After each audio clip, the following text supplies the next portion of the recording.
அண்ணா நான் போய் சாப்பிட்டு வந்துடுறேண்ணே. டேய் எங்கடா சாப்பிட போற? இந்த தெருமுனையில ஒரு தள்ளுவண்டி கடை இருக்குண்ணே, அங்கதானே. அப்படியா? சரி காசு அனுப்புறேன், எனக்கு ஒரு மீல்ஸ் வாங்கிட்டு வந்துரு. அண்ணா போயிட்டு வாடா, ஏன் நிக்கிற? சரிங்க அண்ணா. வேலு, நான் ஆடிட்டர் ஆபீஸ் வரைக்கும் போயிட்டு வந்துடுறேன், கொஞ்சம் ஆபீஸ் பாத்துக்கோ. அண்ணே டிரைவரை கார் எடுக்க சொல்லுவானே. டேய் இங்க தானடா இருக்கு, நான் நடந்தே போயிட்டு வந்துடுறேன். நாக்கு வேற வறண்டு போய் கிடக்குது, கலந்து வேற தண்ணியே குடிக்கல. தண்ணி குடிக்கணும்பா. இந்தாடா குடி. அண்ணா தாகமா இருக்குன்னு சொன்னல, குடி. அண்ணா நீங்க மட்டும் எப்படி இருக்கீங்க? நான் எப்படா இருக்கேன்? இல்லண்ணே, மாசத்துக்கு நீங்க 8 லட்ச ரூபால இருந்து 10 லட்ச ரூபா வரைக்கும் சம்பாதிக்கிறீங்க. வீடு காரணம் எல்லாமே இருக்கு. அப்படி இருந்து நீங்க இவ்வளவு சிம்பிளா இருக்கீங்களேண்ணே, அதை தானே நாங்க சொல்ல வரோம்.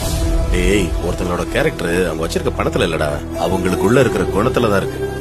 பணம் எல்லாம் ஒண்ணுமே இல்லடா, இருக்கிற வரைக்கும் எல்லார்கிட்டயும் அன்பை விதைப்போம், அது நாளைக்கு நமக்கு 2 மடங்கா திரும்ப கிடைக்கும். இந்தா முதல்ல இந்த தண்ணியை குடி.